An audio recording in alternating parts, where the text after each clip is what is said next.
Hey, how's it going? This is the PX16 from Laguna. I purchased this about 18 months ago and I figured it'd be good to check in, see how it's doing, and if it's met my needs. So stay tuned to find out.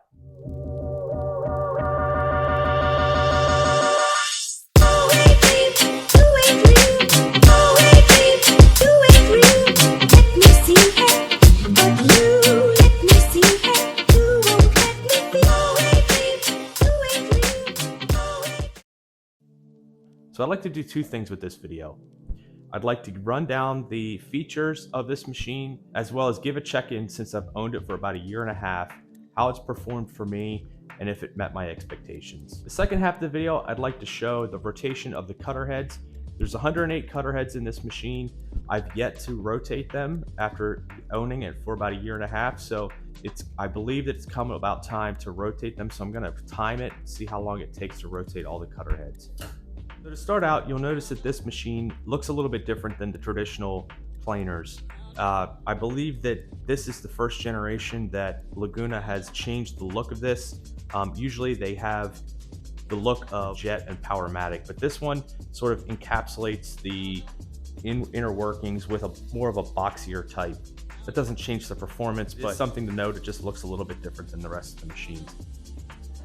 The first thing that I'll point out is that this is much smaller in terms of the footprint.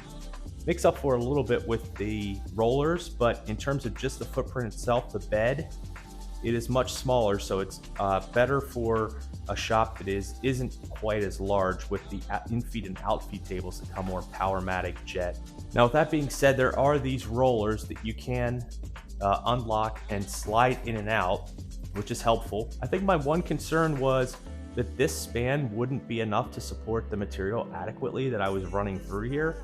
But using this repetitively, this seems to be quite enough to support the material that I'm running through, because when the rollers grab onto the material, it sort of straightens it out. The in-feed and out-feed tables sort of take care of the distance that's lost from the in-feed and the out-feed table. And with the rollers pinching down on the piece of material, I found that the distance from the roller to the bed is adequate for supporting the amount of material that I'm running. We've got the standard on and off switch with an emergency stop. This is never really used. I'm not really sure of the purpose of the emergency stop when it's right beside the off button.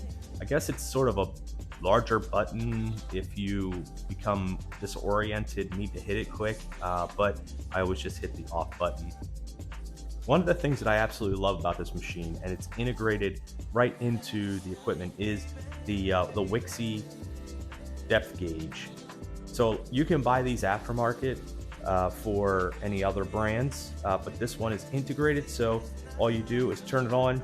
You can raise and lower the bed, and it gives you an accurate measurement. It's easy to calibrate with a stock scrap piece of wood, and then once you calibrate it once, it's good to go. I've checked it multiple times. It's right on the money with the readout here, so that is a really nice upgrade, and it's really nice that it's integrated right into the main frame of the equipment. When you look at the side of the machine, you've got the standard wheel to go up and down. It's very sturdy. You've got an in and out on here for the feed rate. So you've got a 28 feet per minute and a 16 feet per minute, and then neutral in the middle. I always keep it pushed in for the 28 foot per minute. The outfeed isn't that much different than the infeed. It's got another roller for support of the outfeed stock, and the distance is about 7 inches from the bed to the end of the roller. I found that it's enough to support what I'm working on. There's some hooks here for basically lifting it into place. I didn't need them, but I put them on anyway. Then there is the 230 volt power supply, which you will need to buy a cord just to supply power to this machine. No big deal. It's pretty simple to wire. One of the things that would be nice with this machine is if they would integrate casters on the bottom of the equipment. Unlike the jointer that I've got, the 12-inch jointer, it's got integrated caster wheels on there, but this one just has on here. So I don't really move it anywhere. I don't really have a reason to move it. If I had really long stock that I needed to move it because of the outfeed hitting the wall, it's a little bit challenging to sort of maneuver it around. So I believe that it weighs around 600 pounds, so it's not easy to move around. So in the future, get some sort of caster wheel system with a base, or see if Laguna has a caster option to add to this machine. So this is looking inside the outfeed, and they've got a roller in here that's flush with the table to help facilitate the exit of the material. And as you can see, looking from the outfeed, there's an outfeed roller, and then there's the ShearTech cutter head, followed by an infeed roller, and then there are, I'm not sure what the technical term for these things are, but they sort of are an anti-kickback mechanism. So once the piece goes into the machine, it's not coming back out the other side. In addition to the integrated Wixie depth gauge, one of the other things that I really like about this machine, and it doesn't make or break whether you would want to buy this machine or not, but it does have the see-through panel on the top, so you can see the chips sort of flying as you send a piece through. This is pretty similar to how the Laguna jointer has a window on top of the blade guard, just to see the knives and make sure that everything is up to par.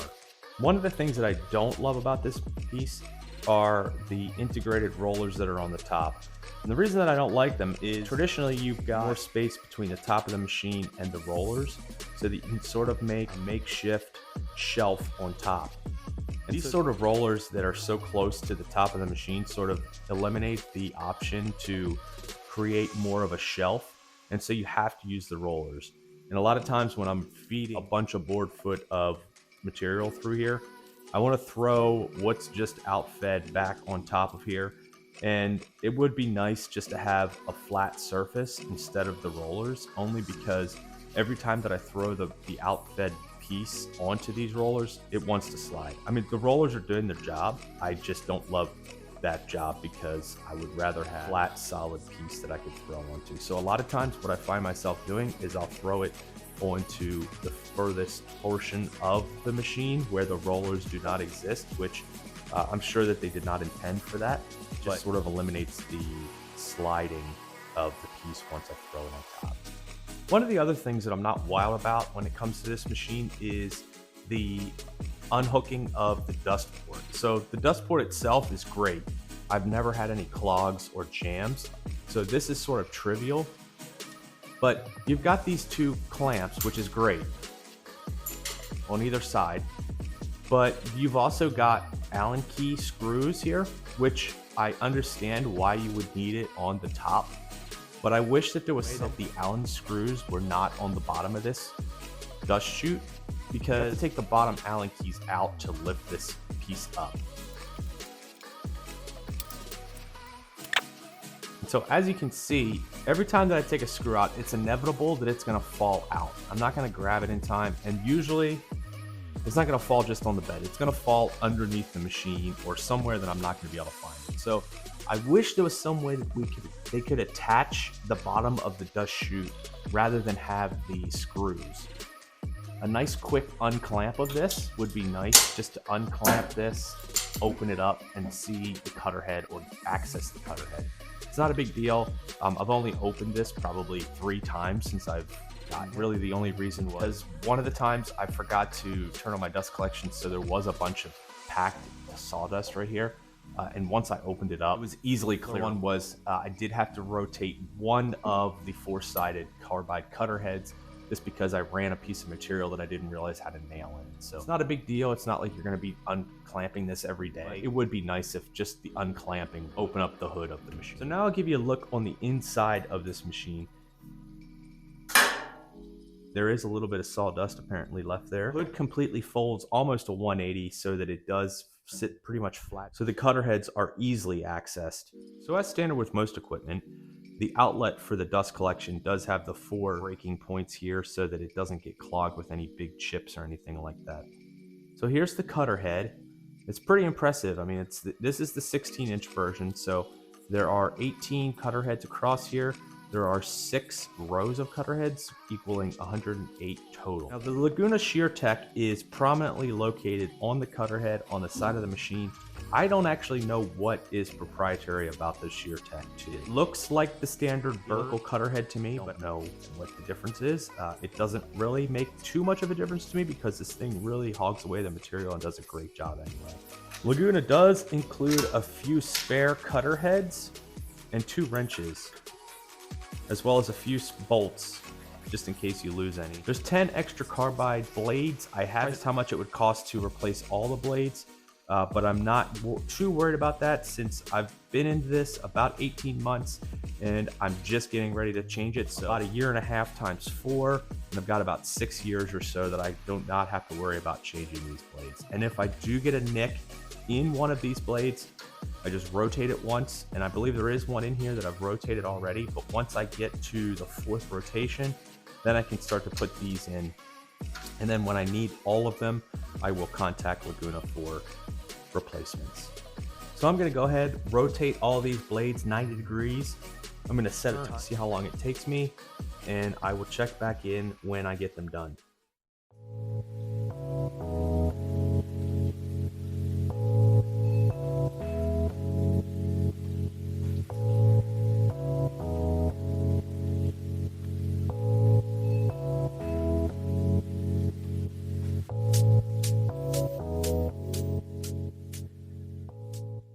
So it took me about 20 minutes or so to get all of the heads rotated 90 degrees. And as you can see, there is an O right here. It makes it sort of easy to set an origin point. Previously, the O was right here, so I always knew I needed my O to be on the lower right-hand side of all of the knives. So now that I've got all of the knives rotated, I'd like to take a piece that I previously planed a couple days ago and just see what the difference in finish is, if there is any. I sort of noticed that recently there's been a few lines accumulating through the plane surface, which I would suppose means that the blades are getting worn out or have a few gouges here and there. So I'm hoping that once I run this through, it sort of comes out as a smooth, not that it's not smooth now, sort of a smooth, almost glossy finish I would expect from the new cutter head surfaces. So I'm gonna measure what this is, and this is 0.64. I'm gonna set this to 0.64.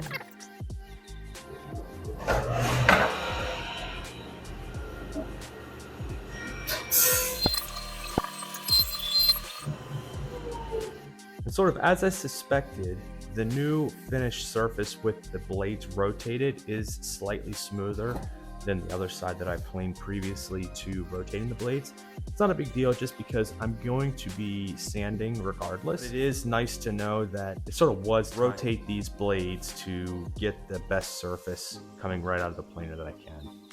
So I went from a DeWalt 735 to this machine, and this blows it out of the water. There's no competition. The sort of little nitpicky things that I've come across while using it really are not relevant to the finished product. And I think that it works just as well, if not better, than any other product that is out there right now. The size is nice for my sort of reduced size shop, as I can put in the rollers on the in-feed and out-feed table to bide myself about a foot or so. The sound that this generates is probably about a quarter of the sound that traditional lunchbox planers produce, and the efficiency is out of this world compared to the lunchbox planers. I would always get jammed, the pieces would always get stuck, it would always get clogged. This thing hogs away the material. I think they say that it can take up to a 1/4 inch off of your stock. I probably wouldn't recommend that. It seems like a bit much. And I have ran it through where I mistakenly set it a little bit too low. And I think it was still within that tolerance of a 1/4 inch, but it did bog down just a bit and sort of leave a little bit of snipe and tear out. I mean, that's kind of expected when you're trying to take off a 1/4 inch of material. I didn't ever do that. I usually go for about a 30-second or so at each pass, sort of easily runs through quickly, and I just batch out. I mean, I've run thousands of board feet through this thing, those 4-sided carbide blades on the same side. So this is literally the first time that I've ran anything through it on that second side. I'm really impressed with the longevity of those blades. So overall, I would highly recommend this machine. I think that the price point is right around the same price as the Powermatic Jet and all the other major brands. But I love this thing. It's powered up my shop immensely. I wouldn't be able to do the projects that I do now without it. So if you have one of these Laguna planers, let me know what you think. And if you're in the market for a planer to power up your shop, comment any questions that you have on this planer and I will answer it. And stay tuned for new content coming out in the future. See ya.